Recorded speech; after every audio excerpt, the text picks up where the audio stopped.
Today's topic Let's do it. is, here on Mental Caffeine, is the 5 stages of changing our relationships. Yes, sir. Yes, sir. So, give us a brief. We were talking about it before we got on the cast. Mm-hmm.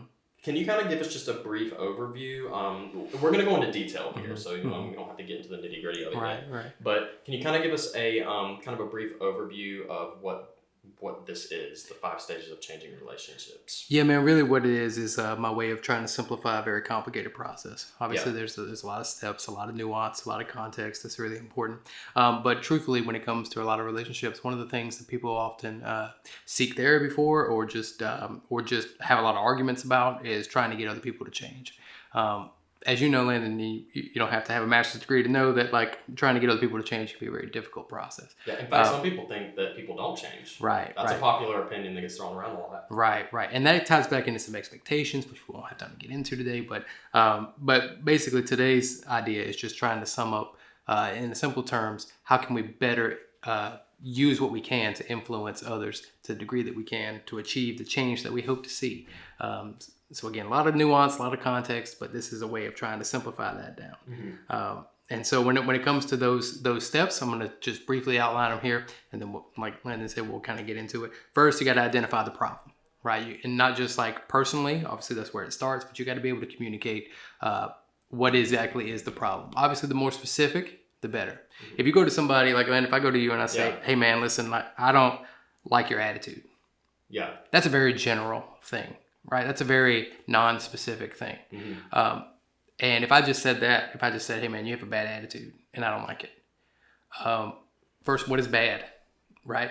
Yeah. And what specifically am I looking for you to change in that? So right, like there's more there. Exactly. Yeah. Exactly. So I would need to be specific. Like if I said, Sure. Like, I don't enjoy your tone of voice mm-hmm. when you respond. So that's more specific or something like that. So obviously identifying the problem is the first step. The second step is just being able to demonstrate why it's a problem. Like why exactly is your tone of voice like not something I can jive with for whatever reason.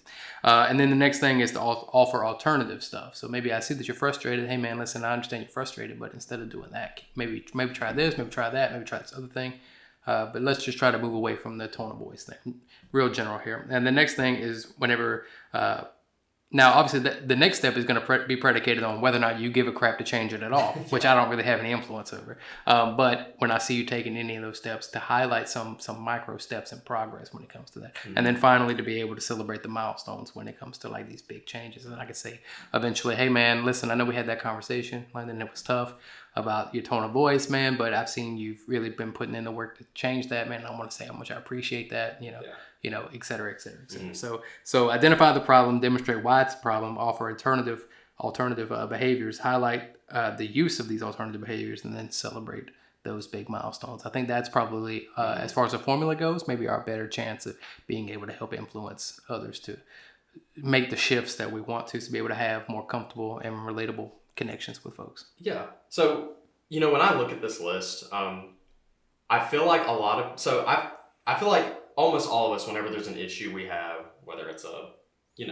friend or, family member, whoever, mm-hmm. coworker, mm-hmm. we're all really good at identifying the problem. Yeah. And what I mean by that is I don't mean like I go to you and be like, here's the problem. That's me communicating the problem. Right. We all internally know like when something gets on our nerves or like what the problem is. But when I look at this list, I think the pitfall and where a lot of people fail in this process is transitioning to step 2, demonstrating why it's a problem. Yes. And I think that boils down to communication. Mm-hmm. And I kind of want to touch on that. Why do you think so many people fall into that pit? Is demonstrating why they have an issue with something to someone? Obviously, again, it comes back to context and nuance, right? So a lot of folks have difficulty with what I'm going to loosely term confrontation, and just being able to identify that, right? Because there's a lot of preloaded assumptions that can come with that, or even depending on who you're dealing with, you may or may not believe that they're actually going to want to hear it. So that was going to obviously alter how you communicate that. But generally, I think it's easy to identify when something bothers us, but when it comes to identifying what exactly the problem is and why exactly it's a problem, that requires you to give language to it. Mm-hmm. for yourself, but then also to be able to communicate that. And just the nature of taking an idea and turning it into words means you have to narrow it down, right? And so to get a little bit more into the weeds with that stage in particular, and I think one thing that's really important is that when we're highlighting a problem, we really want to focus on behavior and not person, right? So because if I say to you, you have a bad attitude, or let's say you are a negative person. If I say to you, Landon, I don't like that you're a negative person. Do you see how in that way of describing things, that kind of just assumes that is your nature, and therefore you can't really transition out of that easily. But if I said, I don't like how you have this sharp tone of voice. So that's the behavior. You can shift that. You can change that. And it carries over that assumption that's movable, that's changeable. I mean, it is such a delicate thing because, and I'm kind of answering my own question here. I know I proposed the question to you, but I do think a lot of people fail with just simply their execution and trying to demonstrate when something's a problem. Yeah, and I think as far as tone of voice, the attitude that they take. I mean, I know I'm guilty of it. That's why something I've had to learn over the years, which I was not good at when I was a little bit younger. I have a temper. And if I don't have a temper in the sense that every single little thing makes me mad, but if something does make me mad, it makes me mad. Yeah. And I have, 17-year-old me would have flown off the handle. Me now, I now know that I have to cool down. And if you'll give me I don't know, 5-10 minutes to just process it, I can come back with a more straight mind about it, and I can then demonstrate the problem. You're right, man. I think so. Two things. One, if people aren't used to doing some of these steps that we're talking about, that we're outlining here, it all comes back to practice, right? If you don't know how to do it, obviously you have to practice it. Go figure. But it also, to your point, delaying our response is always probably the better option. You can always come back and say more. You can't always say less, right? Yeah. And so trying to give yourself that time to demonstrate, okay, how do I think about that? Or maybe it's just a passing moment that's not even that big of a deal. And so then, let's just let time go by, and then we say, well, you know what, it's not that big of a deal. Or maybe you say, I didn't think it was a big deal, but actually it kind of is. Yeah. And I need to maybe more specifically narrow down what exactly is the behavior that I'm not super jazzed about. You said something interesting there. You said that you can always say more, you can't say less. And I think that's important, because I think, again, this pitfall between identifying the problem and demonstrating why it's a problem, I think a lot of people will get angry and they'll say things that they wish they could take back. Or they'll say things that they regret. And I'm not saying obviously you can be forgiven for those things, if that person's willing to afford you that. Yeah. But I was kind of taught this too, growing up. I don't know about you, but I was taught that there are things that, even though you may be sorry for them, there are some things that are hard to, you can say something that can hurt someone for a lifetime. And and I know that's kind of dark or somber thing. No man, there is. But I think it does. I think it falls under this category of why so many people struggle to get through this process of wanting to see a change in someone. Right. It's there's definitely a reality to the fact that words tend to carry effect way longer than anything else.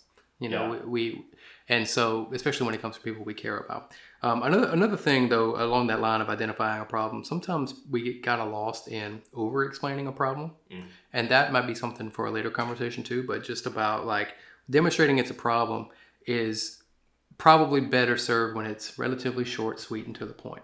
That requires you to put a lot of thought into what exactly it is and why exactly it is, right? And so we don't want to get too lost in being overly communicative about it, because sometimes what folks can find themselves living into is we feel like we have to keep explaining it, because it at least in the moment it feels like if they're not agreeing with me, that must mean that they don't understand it, and so I need to keep explaining it, when in reality sometimes you just don't agree.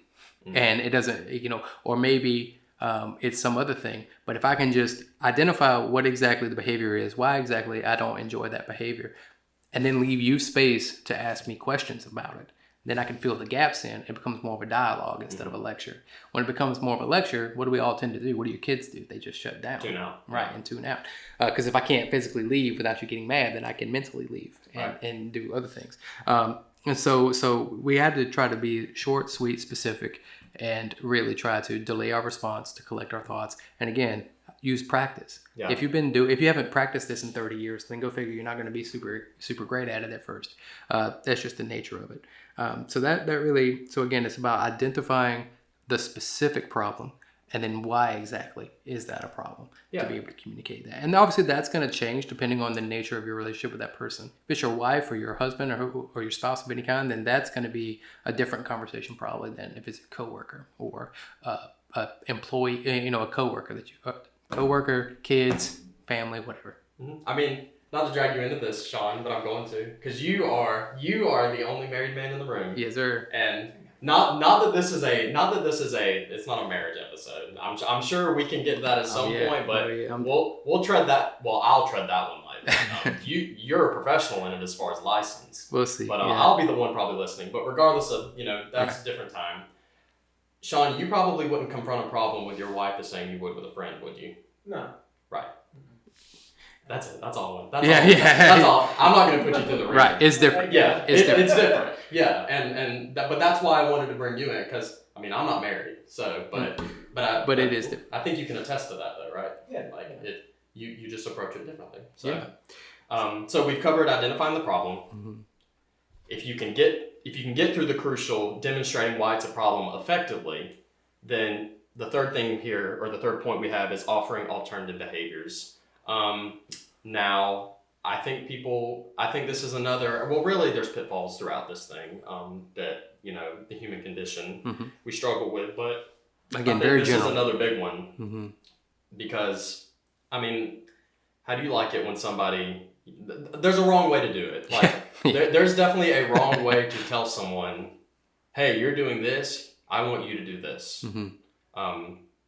What do you, and obviously, you don't have to go into specifics, but what do you just see, like, in your work, in your professional life, where are people, I guess, messing up here on offering alternative behaviors? A lot of times it seems like we focus heavily, and again, this is part of the human condition, we focus more on what the thing is we don't like, go figure, which see the first two parts, right? But then we also have to be able to figure out what is it that we do like, and we have to be able to convey that too, because again, like we said earlier, we can't really guarantee that anybody's going to change to anything that we say. All we can do is make requests. But people tend to have an easier time with that when they have hope that there is a possibility that they could be in your good graces eventually, regardless, if they have that motivation, right? Now, if they don't have that motivation, then none of this stuff is going to work, obviously.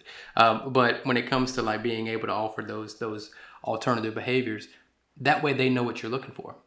So that way they know, okay, if I'm doing this and it's not serving our relationship, then obviously I need to change, and now I at least have somewhere to start.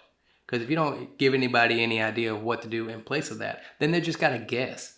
Yeah. And the thing about that, they might be right, but they could be wrong. It's the same thing as, if you're complaining about something at your work or anywhere, but we'll just use work as an example. If you're complaining about something at work, but you're not willing to compromise or even offer an alternative solution, people are not going to really respond well to that. So. Yeah, again, really at the root of it, Landon, it comes down to balancing your perspective, right? It could be this way in relationships, it could be this way in a job, it could be this way in anything. It's okay, it's good to know what you don't want. That's good. We need that. We also need to know what it is you do want, so that way we know if we're making progress to that or not. There's about 10 million other possibilities other than pick a behavior, whatever that behavior is. But only a certain range of that is going to be acceptable to whoever you're dealing with. Right? And unless you know what that is, it's going to be a lot more difficult to just have to sit there and guess. So being able to demonstrate those positive behaviors, again, helps them understand where they can start, but it also helps us be able to articulate what is better than this. So that way when I see it, then I can say, not only is that genuine effort seeming to be, but also, okay, cool, that's better. So now this relationship isn't bad anymore. It's actually improving. And I kind of wanted to, and this kind of flips the point on its head a little bit, but I do think it can happen because admittedly it's happened to me where I'm pointing out something that I think someone's doing wrong. I don't like it, but then by the end of that conversation, I found out that I was the one with the problem. And that I was the one that needed the behavioral change. Yeah. Now these 5 steps that we're talking about is only one side of the equation, right? Right. And I'm glad you picked up on it because that's kind of what I was getting at. This isn't, it's never a party A is right and party B is right. Right. I think a lot of times going through this, I would say most of the time, going through these 5 steps, if you have an issue with someone or wanting something to change, you're going to learn a lot about yourself and what you need to change in order to adapt to that dynamic or that relationship better. Absolutely. I mean, what this looks like in practice is probably some identification of a problem. You guys debate on whether or not this problem was intended, or whether it was by accident, or whether it was just perception, or whether it's actually grounded in facts. And then we talk about, okay, here's why I think it's a problem. Okay, well, I didn't mean it that way. Okay, still, but it happened that way. And so, et cetera, et cetera, et cetera. So there's a lot of like negotiation on getting a common definition. And then eventually work our way over to, okay, since that is an issue for me, even if you don't agree, what are we going to do? What if we do agree? What are we going to do? But here are some alternative things we can do instead when you're, whatever it is. And again, to your point, it looks different in every interaction, and there's a mutual exchange of information. And so, but again, priming ourselves to be able to identify what are the things that we want. You know, think about it, and again, in a different context, like when you think about a job, you might say to yourself, well, I know I don't want this kind of job that does this, that, whatever. All right, well then what do you want? And a lot of folks, from what I can tell, and a lot of folks don't really spend a lot of thought in that realm of stuff, of specifically what is it that you do want. And then in the context of relationship, moving on to our 4th point, to highlight the use of those behaviors. And that's super important for a variety of reasons, but 2 is because just the first 2 is just that, because those kind of sound, not to butt in, but like those can kind of sound similar, right? Offer alternative behaviors, highlight, like kind of you may be going down this road, but kind of like, can you kind of distinct what it is? It's one thing to offer, it's another thing to highlight. Can you kind of distinguish? Sure. To draw it out a little bit more, I think demonstrating those alternative behaviors is usually in the first conversation. Separate from that conversation, in other times, then that's when we start to highlight the use of those alternative things. We can't do all of these 5 steps necessarily in one conversation. So for instance, if going back to our silly example from earlier, if I have a problem with your tone of voice, and I say specifically, Landon, your tone of voice is really off-putting to me. Which you've never had a problem with my tone of voice. Never. But like in that situation, if I specifically identified it, and then I demonstrate to you why it's a problem, it makes me feel like you're not approachable, and therefore it makes me defensive or whatever it is, and that separates our relationship. And I say, well, then I know you're having a hard day. Maybe, give me a warning ahead of time, or maybe do, take a break for a second. Tell me you had to just give it a minute, or help, or just separate the fact that you're frustrated and it doesn't have to include me. Yeah. Like, let me know that. And then we'll be good. Okay, cool. So we had that conversation. Now a day goes by and now you're irritated. And now you say, hey, Justin, listen, I'm irritated right now. And it's not you. And I'm like, man, I appreciate you using that. Yeah. I appreciate you doing that. And so I think that's a good point, man. We had to separate when we offer the alternative behaviors. That's usually in that initial conversation. But then in the subsequent conversations later on, when we see them trying to utilize those things, we need to be able to highlight that for 2 reasons. One is because it lets them know that we are actually looking for progress. I also think there's an element of accountability, right? To some degree, yes, and that can be really important depending on the situation. But at the same time, being able to let them know that you are looking for progress can be super beneficial to encourage them to continue to do it. I don't know if you've ever been in this situation. I think we all probably have at some point where we're really trying our best to improve whatever relationship at the request of whoever, right? And we did it. And we're really putting in effort, and then they turn around and say, well, are you going to try? When are you going to do better? And you're like, what have I been doing this whole time? But it never got acknowledged. So now you feel, invalidated and all that stuff. But also what it does is it primes us to be looking for those improvements. Because a lot of times we can say a lot of stuff in the heat of the moment when we're frustrated and say, I need you to do this, I need you to do that. And now that person goes and does it. And again, it's not on our radar. So it's not that we don't want to see it. It's that we're not looking for it. So it might happen, it might not. But we're not going to notice it until the next time we get into an argument, and we're just going to focus on the fact when it didn't happen. You know what I mean? So we have to prime ourselves to be able to notice it, but we also have to help the other person see that we are seeing it and noticing it. It's interesting as we go down this list, these points that we're going through.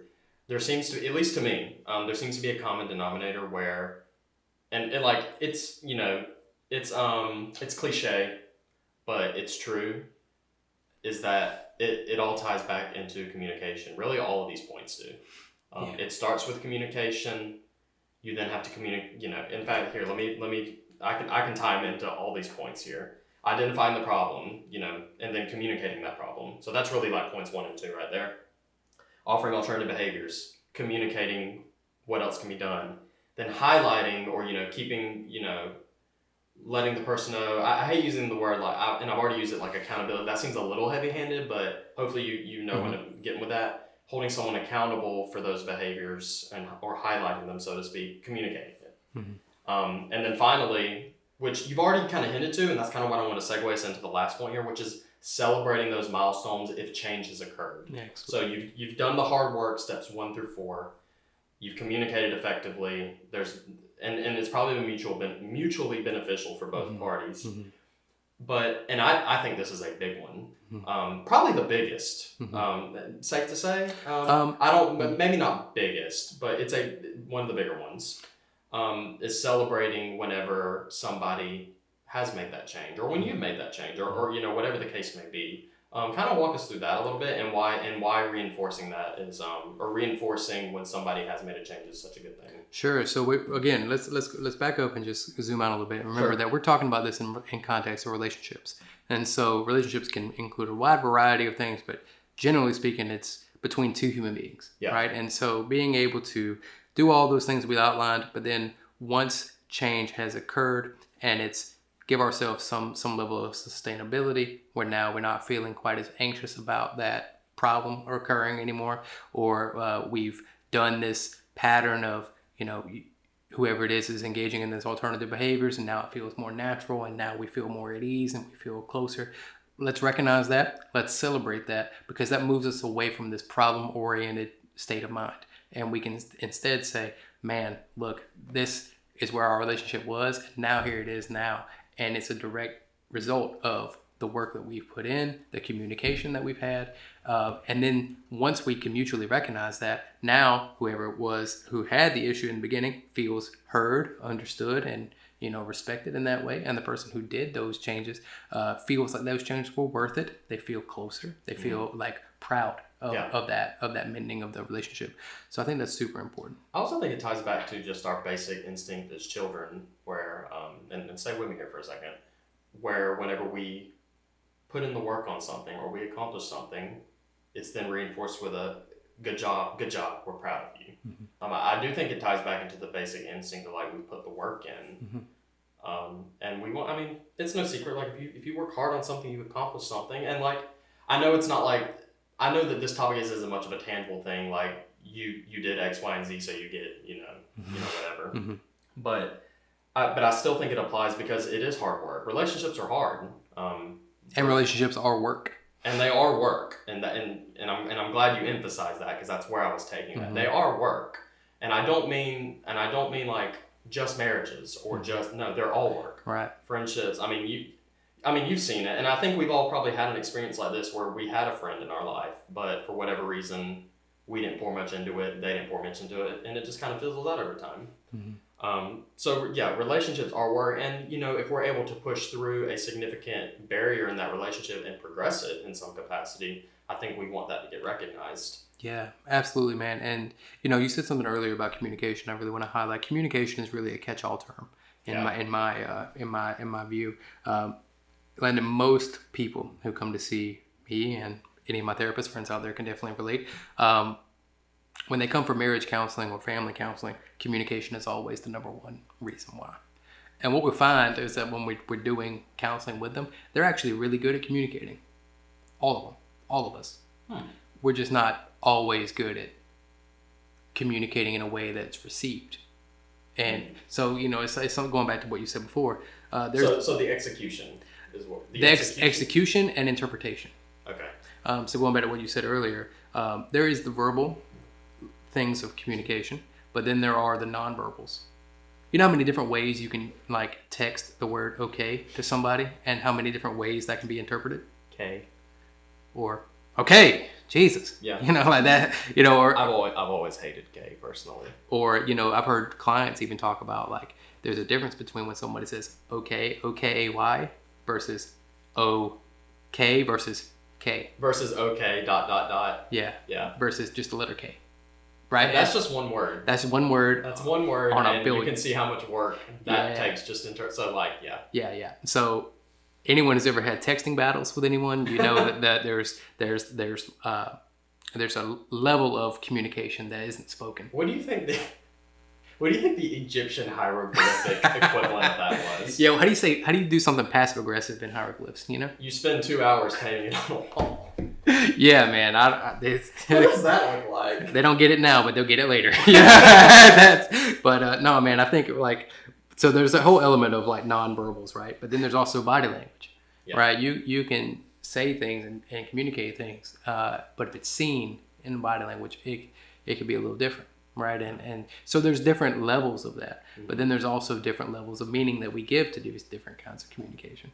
Right, what I consider to be a bad attitude and what you might consider to be a bad attitude might be two totally different things. So we have to align on a mutual understanding of what that is first before we can make progress, right? Mm-hmm. So there's the execution element to it, not just the verbal, but everything in between. Then there's the interpretation of it. Sometimes it goes back to like the level of intentionality you give to somebody's mistakes. Do you think they did it on purpose? Do you think they did it out of spite? Do you think they're being passive aggressive, or do you think they just didn't quite put it together at the time, or maybe it was a genuine oversight, or maybe it was like something that, you talked about it before, but maybe it just slipped their mind. But whatever answers you give to those things are definitely gonna like affect how you hear and interpret the behavior and the communication that you're getting, right? And that is way before we even consider what is actually being said and what is actually being done. Yeah. Well, we kind of went through all 5 points there. I kind of just want to briefly Sure. Speed run, I guess. Yeah. Go through. So again, the 5 stages of changing our relationships: identifying the problem, Specific problem. specific, yes. Demonstrate why it's a problem. Offer alternative behaviors. Highlight the use of alternative behaviors. And what was the distinction on those again, just real quickly? So offering the alternative behaviors is in that initial conversation when you're talking about the problem. Highlighting the use of those is when a separate situation arises outside of that initial conversation that then says, okay, cool, these circumstances exist here separately again, and now you're using those alternative behaviors. Yeah. And I think that would be the distinction. Gotcha. And then finally, of course, celebrating those milestones whenever you're able to iron those problems out, whenever you're able to move the relationship forward and get past the problem. Sure. And this might be maybe something we can talk about deeper a little bit later on, but I just want to highlight what happens though when we're in a relationship where we do all those things and they're not done, right? When they're not, acknowledged and not respected. Of course, we could spend another hour or several on that, but I would say generally when it comes to that, then we have to have different conversations about the nature of this relationship now. How egregious is this offense to me? And then what does that mean for me? What does that mean for us? What does that, That could be next episode. if you want, we can do it. I can talk about this forever. But so there's some elements of like when it goes well, then we get improved and change. And if it doesn't, then it may be some other things. But it's not always obviously going to be a straightforward process. And nothing ever is. Nothing ever is. And so I would encourage anybody out there who's struggling with anything like that, try those things out, man. And if it comes into some real difficult times, go to therapy. come see folks like me, and we can talk about your specific situation and your specific context and those specific nonverbal communication things that are going on, and really get into the nitty-gritty about that kind of stuff, man. Yeah. Well, I'm looking forward to talking kind of what you hinted to just a few seconds ago, the flip side of these points. Justin, I enjoyed it. All right, man. Sean, thank you for your work as always. Sean. I'm Landon. This is Justin. We're Mental Caffeine, and we'll see you next time. Yes, sir. See you later.